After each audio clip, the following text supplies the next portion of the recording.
Hello everybody and welcome back to Madden 2002. Cowboys franchise kicking things off once again the following week after the previous video. Of course, we were just in San Francisco and we're only forwarding things another 7 days in another, I don't know, less than 100 miles across the bridge to Oakland to play the Raiders in the Bay still. So this is a nice little road trip to California.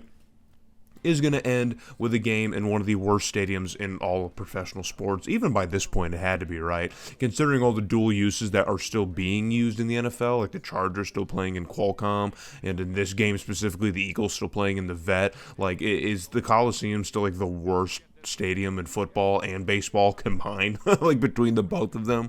I don't know at this point, but obviously, up until last year when the A's moved, it still was, so maybe can still hold on to that. But either way, the Raiders have also won a couple games since this road trip had started, so we were both entering this game as 4-2 teams after suffering a pretty brutal and heart-shattering loss to the Niners in overtime. So this Raiders team is completely different, obviously, from the very first years that we're used to, the Super Bowl winning Raiders teams that you start out with in these early Madden games. A lot of those guys are retired. No Rich Gannon, no Tim Brown, none of those guys. No Jerry Rice. So this is a completely new look Raiders team, and they're already getting things started off here on offense.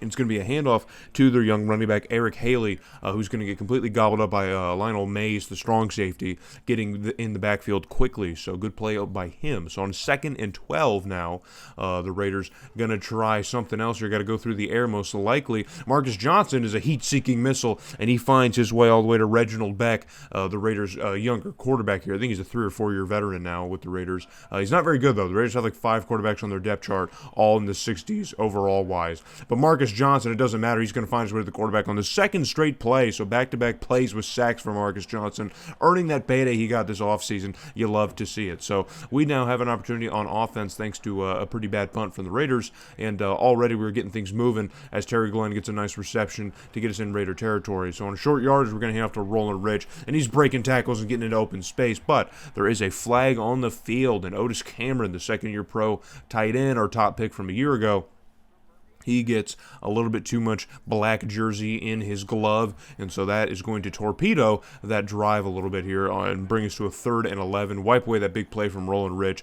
So Chuck Dunn, one more deep shot downfield, and that pass is broken up by Woodson. Of course it is, because it's Woodson, right? But either way, so we're going to have to bring out Stuckey here to try and nail this pretty long field goal, and of course he nails it through, man, as he's just been one of the best fixtures of this team, and he's the kicker, for goodness sakes. He's the kicker, for goodness sakes. But 3-0 is the score. So the Raiders facing a 3-8 back, drops back here, rolls out to his right. Plenty of time this time, unlike in his first drive. And he dumps it off and finds an open receiver.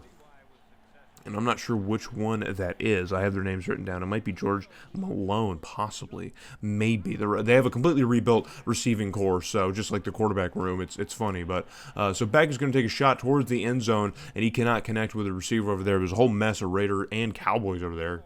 Kind of complicated. So 4th and 7, they're going to bring out Seabass, the legendary Sebastian Jankowski, and he is going to nail this one through. And so we're going to be locked up here at 3 apiece as the first quarter comes to a close. So we might be locked in for a heavy defensive-minded battle as both teams have been able to work it into either team's territory, but cannot really finish off a drive. So we're going to hand this one off to Roland Rich. Roland Rich getting to the outside edge here and cuts upfield, breaks off one tackle here, tries to spin out of some others right along the sidelines. Even if that spin move was successful, he probably would have stepped out of bounds. I'm not sure what his game plan was, but it's still a very nice pickup for Roland Rich. And so on 2nd and 6, we're going to fast forward. Chuck Dunn drops back, fires this one off to Terry Glenn, who has to come back to catch it, but does catch it and cuts upfield to at least get us the first down again. So fast forward to a 3rd and 5 as the Raiders defense, again, starting to look firm here. Chuck Dunn fires one down the middle of the field here, and that one hit a Raider before it even hit a Cowboy, but it was out of the back of the end zone, so it didn't matter regardless.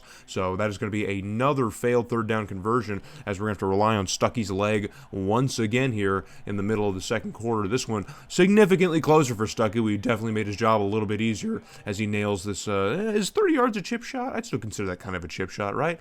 But he nails the 30-yard field goal, so 6-3 is going to be the score here in Oakland. But the Raiders will not be silenced here right around midfield as Beck, deep shot downfield, and he finds an open man, and he's going to get brought down by Jared O'Neal, who's just kind of lost out there. Wasn't really sure where he was looking. I believe that's John Martinez, the Raiders' top receiver, who caught that one.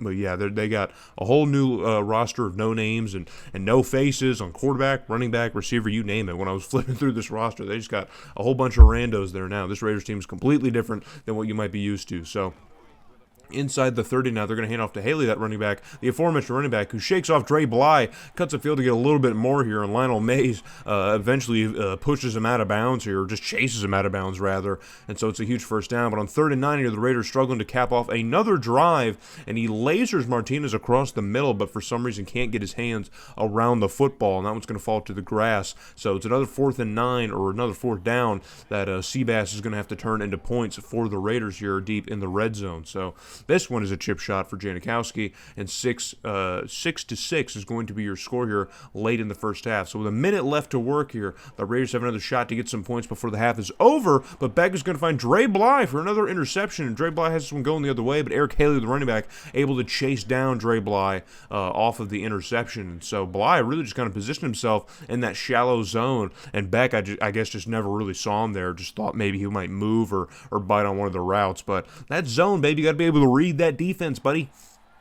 And so Dre Bly gets 2 picks back-to-back games here after having none so far entering this little road trip. So it's been nice to him. This California road trip has been nice to him. And on 3rd and inches, we're finally able to cap off a drive as Roland Rich is able to walk this one into the end zone. The previous plays were also handoffs to Roland Rich, so he finally finished his job here. But the Raiders are going to answer back a little bit themselves, as now under 30 seconds they get a huge pickup to get them into Cowboy territory here. So on 2nd and 7, just 10 seconds left to work here, and Beck finds Martinez across the middle, who one arm grabs that, snags at the air for a huge first down. That's only going to leave 8 seconds left, so the Raiders are going to play it safe here, not going to try and risk anything, and they're just going to rely on Janikowski because, hey, that keeps working, so why not, right? Why risk anything? So 9-13 is going to be your score after 2 quarters of play. Bit of a slow slog here through the first half as both teams kind of defensively back and forth, struggling to get their offense really firing here. So in the second half, Eric Haley is going to get started quickly here as he shakes off Lionel Mays, the safety, and he's off to the races. Can anyone catch him? And Dre Bly does. Dre Bly manages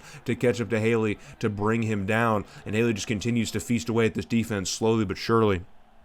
Started off slow, certainly, but has finally gotten a little bit active here. So Beck, under some pressure here, it's picked up by Haley, but it eventually gets home, and he's going to fumble the football on the grass, and it's a huge skirmish for it, and finally someone picks it up. It's fumbled again, and someone else manages to get on top of it. Still a Cowboy, so a huge theatrical play here, back and forth. I couldn't even tell which players had it and which ones lost it, but we do manage to retain possession here, or gain possession, so it is a turnover for the Raiders, another one. And Chuck Dunn's going to find Terry Glenn to get us inside the red zone for another first down, and so now we are looking to turn that turnover into some points. Or I think actually we might have came up empty on that drive, so this might be a different one later on. But either way, time taken away in the third quarter, and all alone is Otis Camry's going to make that catch. Kind of awkward route he had to run here as Chuck Dunn's pass wasn't really on a line, but nobody was on that side of the field, so Otis Cameron able to cut up field and get into the end zone for a touchdown. So he makes up for the holding call he had earlier in the game, and now the third quarter comes to a close with that one touchdown being the only points to speak of, but that puts us in a nice 11-point lead over the Raiders. And so we continue on offense now, continuing to work in, and Chuck Dunn able to find Cade Richardson, the rookie from Arizona, and he catches this one and is brought down for a first down. So on 3rd and 3 now, the Raiders defense trying to just keep this manageable for him, and Dunn fires this one across the middle to Otis Cameron, and he cannot hold on to the football. So it's going to be another opportunity for Ted Stuckey to add some more points. I mean, hey, why not, man? He's earning his contract today, and he nails this one through here. So 23-9 is going to be your score, man. Gonna be the score. So 24-point game here over the Raiders, and on a 4th down, they just can't seem to buy any yardage. The Raiders' offense has completely stagnated here in the second half. They can't seem to get anything going. So with 2 minutes left to go, we're gonna hand off to Roland Rich here, trying to seal this game away, and he breaks off into open space here, shakes off Woodson, and gets brought down by a linebacker, the big linebacker Waters. But Waters gets a little bit too much of the face mask on that tackle. He might as well just give us the touchdown. Just give it to us. I mean, he gets brought down at the 2. Does really half the distance to the goal matter here? I don't think so, but Either way, Roland Rich gets things well within the 2-yard line, and now we're going to hand off to him, and he's going to finish off his job yet again. And Roland Rich continues his amazing season. He might be on some award list. You might need to start checking those, man. It might be best running back. Who knows? Definitely in the NFC, I think it's going to be hard to beat Roland Rich. I'm going to say it now, man. We're halfway through the year, and I feel that confident. So on a 4th and 17, down to the just desperation move. So the game is over, but Beck here still looking for some space, and Marcus Johnson finds his way to the quarterback for the 3rd and final time here. He was getting double teamed, caught on some blocks, but finally broke free and gets his 3rd sack of the game. And Marcus Johnson, man, 5 sacks on the year, and 3 of them are all in this game. This is an absolute MVP caliber game for Dre Bly, Ted Stuckey, and Marcus Johnson, man. Just a few names that you might not have expected really showing up here in a major way in Oakland. So 30-9 is going to be your score as we put up pretty solid offensive performances in back-to-back games. This game really got off to a slow start in the first half, believe me. I mean, you were watching. It was a very slow start, so running the football was clearly the big difference here. I mean, the Raiders didn't do bad running the football. I mean, obviously the turnover differential is probably the big deal. I don't know. The Raiders just couldn't capitalize here on offense as things kind of or in the second half, and they only took 3 field goals in the first half with the red zone opportunities. So turn one of those into touchdowns. Maybe it's a different game. I don't know. Chuck Dunn is a pretty decent game here. Not terrible, not the worst. It's pretty on par, pretty on brand for what he's used to. The yardage is pretty low, but Roland Rich, 126 yards with 2 touchdowns. You'd love to see it. Terry Glenn actually very involved this game. We didn't see a whole lot of Kenny Thompson. He was around, but just didn't really do a whole lot that led to points, so we didn't get to see a whole lot of them. Justin Nipper leads the team in tackles by only 4.